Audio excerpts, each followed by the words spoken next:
It's really sad to see something so pure going through something like this. So basically what Saudi Arabia is trying to do is वो emulate करना चाह रहे हैं वही चीज़ जो Dubai कर रहा है, जो अभी की उनका निज़ाम, जो उनकी गवर्नमेंट है वो वही करना चाह रही है. Hey guys, it's Kritleen. Welcome back to Sudhu Vlog. So guys, आज मैं रिएक्ट करने वाली हूँ, बहुत ही इंटरेस्टिंग वीडियो है. This is a sign of warning from Allah. And it has been raining in Makkah. Storm आ गई है मक्का में, which is a rare sight. तो बहुत important वीडियो मुझे लगी. Do check out the original link here, हमारे Insta handles and do follow us. अस्सलामु अलैकुम दोस्तों, मेरा नाम है हसीब शफकत और आप देख रहे हैं हसी TV.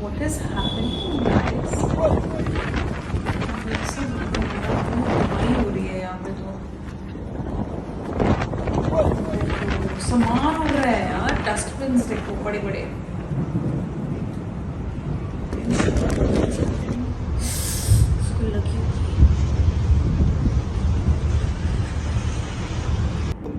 Look at the sky. Thundering हो रही है, लाइटनिंग हो रही है.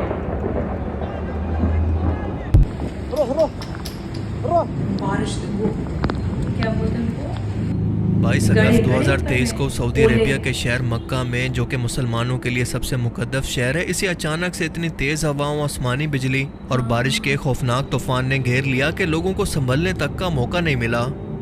इस तूफान ने हर तरफ तबाही मचा दी. तेज़ हवाएं इतनी ज़्यादा थी कि मस्जिदुल हराम के अंदर लगे हुए बैरियर्स और इसके आसपास मौजूद चीज़ें और ख़ुद लोग उड़ उड़ कर दूर गिरने लगे. कोई खुद को संभाल नहीं पाया. सऊदी अरेबिया में इससे पहले भी तूफ़ानी बारिशें और तेज़ हवाएं चलती रहती हैं, ये कोई बड़ी बात नहीं है, लेकिन इतनी शिद्दत का तूफ़ान इससे पहले कभी नहीं देखा गया, जिसने मक्का शहर के अंदर इस कदर अचानक से तबाही मचा दी. और जैसा कि आप वीडियोस के अंदर देख सकते हैं कि सफाई पर मामूर वर्कर्स ना खुद को संभाल पा रहे हैं और ना ही अपने आसपास मौजूद सामान को. मक्का क्लॉक टावर पर भी नमाज के दौरान आसमानी बिजली की शिद्दत को गिरते हुए देखा जा सकता है. उम्रा करने वाले ज़ायरीन भी इस तूफान की जद के अंदर आ गए. शहर की सड़कों को सैलाब ने घेर लिया और पूरे शहर के अंदर हाई अलर्ट को जारी कर दिया गया. लेकिन अब 3 दिन के बाद ये सुनने में आ रहा है कि हालात काफ़ी बेहतर हैं. साइंटिस्ट की माने तो दुनिया भर के अंदर ग्लोबल वार्मिंग की वजह से मौसम मुसलसल बदल रहे हैं, जिसका असर सिर्फ आपको मिडल ईस्ट नहीं बल्कि पूरी दुनिया के अंदर देखने को मिलेगा. This is Italy, where there are warnings that the extreme heat could continue for a further 10 days. Temperatures there could reach 46 degrees Celsius. This is Antibes in the south of France, where tourists are being warned to take special care in the climate change है, global warming. In Greece, they've been dousing areas at risk of wildfires with temperatures expected to hit 45. And part of what is driving these extreme temperatures is, of course, global warming. मिसाल के तौर पर Europe के वो मुल्क जहाँ पर कभी शदीद ठंड हुआ करती थी, वहाँ पर गर्मियाँ शदीद होती जा रही हैं. जो इलाके गर्म थे वहाँ पर मुसलसल बारिशें और तूफान देखने के अंदर आ रहे हैं और ठंडे इलाकों के अंदर शदीद गर्मी की वजह से ग्लेशियर के अंदर जमा हुआ पानी पिघल कर समंदर की सतह के अंदर मुसलसल इजाफा कर रहा है, जिससे मुस्तकबिल के अंदर ऐसे मुल्क और शहर जो कि पानी के कम लेवल पर मौजूद हैं, कुछ ही सालों के अंदर डूबने वाले हैं. मिसाल के तौर पर मालदीव मुल्क और वेनिस सिटी. इस ग्लोबल वार्मिंग ने वाटर साइकिल को भी डिस्टर्ब कर दिया है, जो कि बेमौसमी बारिशों और तूफानों की वजह बन रहा है. अब बहुत से लोग इसे किसी दुश्मन की, किसी जदीद टेक्नोलॉजी का इस्तेमाल करार दे रहे हैं, पर यह बहुत ही स्टूपिड सी बात है, क्योंकि एक तो हमारे पास इस बात के कोई सबूत मौजूद नहीं है और दूसरा वेस्ट के ये मुल्क खुद मौसमी बदलाव का शिकार हैं. लेकिन दूसरी तरफ कुदरती आफात का मकसद अल्लाह ताला का इंसानों को वार्निंग देना होता है और ये बताना होता है कि तुम्हारी इस कदर एडवांस टेक्नोलॉजी, इतनी ज़्यादा तरक्की, मौसम की प्रेडिक्शन के बावजूद तुम लोग कुछ नहीं कर पाए, तो सोचो अगर मैंने इस मौसम को या तूफ़ान की शिद्दत को कुछ मज़ीद बढ़ा दिया होता तो तुम इंसानों का क्या हाल होता. अभी भी वक्त है कि सुधर जाओ, वरना मैं अपने घर की भी परवाह नहीं करूँगा. इस मुकद्दस ज़मीन पर वो कुछ इस्लाम से हटाकर मगरिब की तर्ज पर बदला गया है कि कोई इससे पहले इसका तसव्वुर भी नहीं कर सकता था. और फिर अल्लाह ने भी अपनी ऐसी निशानी दिखाई जिसे खुद इंसान भी इससे पहले तसव्वुर नहीं कर सकते थे, कि मेरे गज़ब और जलाल को दावत मत दो, तुम इसके सामने बेबस हो. यानी संभल जाओ, अभी भी वक्त है, और मौत आने से पहले तौबा करके अल्लाह की तरफ लौट आओ. Yes, it's time to rethink it.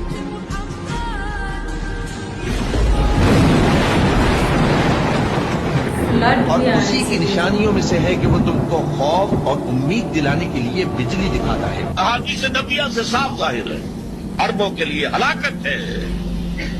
सबसे बड़े मुजरिम वो है, उनकी मादरी जबान में अल्लाह का कलाम, और उन्होंने अल्लाह के कलाम के पीछे अपने आप को नहीं लगाया, उसे अपना इमाम नहीं बनाया। कहते हैं वजाल हो जाना इमाम व नूरन व हुदन, उसे हमारा इमाम बना दे। तुम बनाओगे तो बनेगा ना इमाम।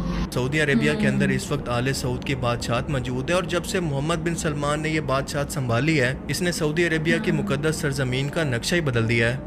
एक तरफ तो इस्लामी तारीखी विरसे के निशान मिटाए जा रहे हैं, तो दूसरी तरफ मुल्क के अंदर हर तरफ बेहयाई हमें चारों तरफ से नजर आती है। कहीं पर म्यूजिकल कॉन्सर्ट, कहीं पर डांस क्लब, कहीं पर सिनेमाज और बीचेस पर बेहयाई हमें फॉरेनर्स के लिए देखने को मिल रही है। अरब की फ़िज़ाई हदूद को ना सिर्फ इसराइली सरजमीन के लिए खोल दिया गया है, बल्कि धड़ाधड़ इनकी फंडिंग से और इन्वेस्टमेंट से दजाली शहरों की तामीर की जा रही है, जहां पर टोटल यूरोपियन कल्चर और बेहयाई इस मुकद्दस सरजमीन पर खुलेआम हमें देखने को मिलेगा। खुद सऊदिया के लोगों को इन शहरों के अंदर वीज़ा लेकर दाखिल होना पड़ेगा। अपनी आंखों के सामने ये सब होता देखकर क्या कभी किसी मजहबी लीडर, किसी बड़े आलिम दीन की ज़बान से एक जुमला भी इसकी मुखालफत के अंदर क्या आपने अब तक सुना? सबकी ज़बानों को ताले लग चुके हैं, क्योंकि ये सब लोग अपनी जान माल यानी कि फंडिंग के खो जाने के डर से खामोश हैं। मगर इन्हीं कॉन्सर्ट्स के अंदर मर्दों और औरतों का एक साथ इस तरह बेशर्मी से नाचना गाना, आपस के अंदर इस तरह से मिलना इमाम काबा से नहीं देखा गया। 2018 में इमाम काबा शेख साले अल तालिब ने अपने खुतबा के दौरान इस पर सिर्फ इतना कहकर तनकीद कर दी कि जो कुछ जिद्दत के नाम पर बेहयाई इस मुकद्दस सरजमीन पर हो रही है, हम जिन्स परस्तों को रोल मॉडल बनाकर दुनिया के सामने पेश किया जा रहा है। इंटरटेनमेंट के नाम पर सिनेमा, कॉन्सर्ट, डांस क्लब खोले जा रहे हैं और पैसा इन कामों को प्रमोट करने के लिए बर्बाद किया जा रहा है। हालांकि इस्लाम और हमारी शरीयत इसकी बिल्कुल भी इजाज़त नहीं देती। ये सऊदी इंटरटेनमेंट इंडस्ट्री हराम काम कर रही है, क्योंकि ये चीज़ें हमारे इस्लामी कल्चर और रिवायात के खिलाफ हैं। ये इस्लामी दुनिया के सामने हमारे लिए शर्म का मकाम है। इनके इस खुतबा के अल्फाज दरअसल क्या थे, ज़रा आप भी सुने।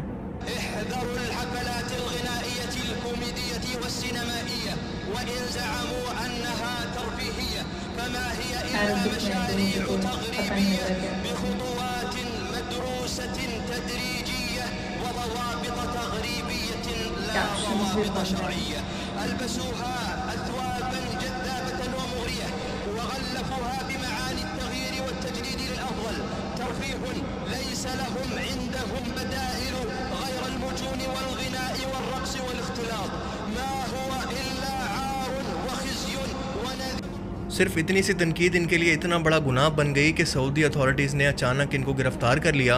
इनकी गिरफ्तारी के वक्त तो इसकी कोई वजह नहीं बताई गई, लेकिन बाद में पब्लिक को ये बताया गया कि हुकूमत वक्त के खिलाफ बात करने पर इन्हें गिरफ्तार किया गया है। 4 साल तक इमाम काबा शेख अल साले अल तालिब ने मौजूदा वक्त के फ़िरौन के सामने कलमा हक कहने पर कैद के अंदर गुजारे, और अब 2020 के अंदर सऊदी अदालत ने इन्हें मजीद 10 साल की सज़ा सुना दी है। ये है इस मुकद्दस सरजमीन पर निज़ाम इंसाफ का हाल। अल्लाह के नबी की सरजमीन की आज ये हालत हो चुकी है कि यहाँ पर निज़ाम इंसाफ भी वही होता है जो कि हुक्मरान वक्त चाहता है, क्योंकि इन सब इदारों को अपनी दहशत और फिरौनियत से इस बादशाहत ने गुलाम बना रखा है और मुल्क का हर इदारा इनके कंट्रोल के अंदर है। जो भी इस बादशाहत के खिलाफ या इसकी पॉलिसी के खिलाफ कोई भी एतराज़ करेगा तो या तो अपनी सारी उम्र जेल के अंदर गुजारेगा या फिर अपनी जान देनी पड़ेगी। अल्लाह ताला से दुआ है कि वो हमें समझने की और नेक अमल करने की तौफीक अता फरमाए, आमीन। बाकी आप इस बारे में क्या सोचते हैं, अपनी कीमती राय का इज़हार कमेंट सेक्शन में ज़रूर करें। Thanks for watching this video. Allah हाफिज़। बहुत ही I feel it's really sad to see something so pure going through something like this. इसको कहते हैं फ्यूरी ऑफ नेचर या फ्यूरी ऑफ गॉड भी आप कह सकते हो, fury of Allah. So this is basically a warning. And मैं समझ रही हूँ कि सऊदी अरेबिया के ना कुछ ऐसे प्रोजेक्ट्स भी आए हैं। बेसिकली जैसे हम देखते हैं कि दुबई में बहुत अच्छा माहौल होता है कि it's very safe also and mix culture है वहाँ पे। ऑल्दो अरबी लोग वहाँ पे बहुत कम हैं, लेकिन जो इमिग्रेंट्स हैं, टूरिस्ट हैं, वो बहुत जाते हैं वहाँ पे। एंड शॉपिंग कल्चर वहाँ पे बहुत है, पार्टी कल्चर है एंड बहुत फॉरेनर्स आते हैं। So basically what Saudi Arabia is trying to do is वो एमुलेट करना चाह रहे हैं वही चीज़ जो दुबई कर रहा है, जो अभी की उनका निज़ाम, जो उनकी गवर्नमेंट है वो वही करना चाह रही है। सो बेसिकली सऊदी अरेबिया एक ऐसा डेवलपमेंट मॉडल बना रहे हैं जहाँ वो दुबई जैसा या दुबई से भी आगे निकलना चाहते हैं in terms of tourism and in terms of real estate. तो आई अंडरस्टैंड कि क्या इनकी पॉलिसीज़ हैं एंड कैसे टेक्नोलॉजी का इतना सहारा ले रहे हैं एंड अभी वो अपने रूल्स को भी थोड़ा लिबरल कर रहे हैं ताकि टूरिज़्म आए। See personally if you ask me, मैं इस चीज़ को एडमायर करती हूँ कि आप अपनी इकोनॉमी को खोल रहे हैं, you giving rights to your women, वो चीज़ें मैं उन सब के हक में हूँ। लेकिन from the likes of it, जैसे कि एक मुस्लिम कंट्री है वो, तो मुस्लिम कंट्रीज़ में अगर आप पार्टी कल्चर इंट्रोड्यूस करते हैं एंड आप यूर ओके विद क्लबिंग, तो आई थिंक ये मुस्लिम्स को ये चीज़ बहुत अच्छी नहीं लगती है, क्योंकि उनका ये लॉ इन सबको, जो उनका शराय है वो इस सबको मना करता है, उनके लिए हराम है ये। सो आई फील कि उनके सेंटिमेंट्स को भी कंसिडर करना चाहिए and blindly you know for the heck of money, for the heck of development एक चीज़ के पीछे नहीं लग जाना चाहिए। That is what I feel. And इतना मन ख़राब होता है स्टॉर्म देख के। इतनी अच्छी जगह, इतनी ब्यूटीफुल जगह है, जब और भी वीडियोस देखी हैं वहाँ इतना सुंदर दृश्य होता है देखने में, एंड अभी थोड़ा दिल दुख रहा है देख के कि कैसे वहाँ पे यू नो कैटास्ट्रफी हुआ पड़ा है सब कुछ। So guys, this was my reaction. I really hope that you like it. This is Sidhu vlog signing off. I love you.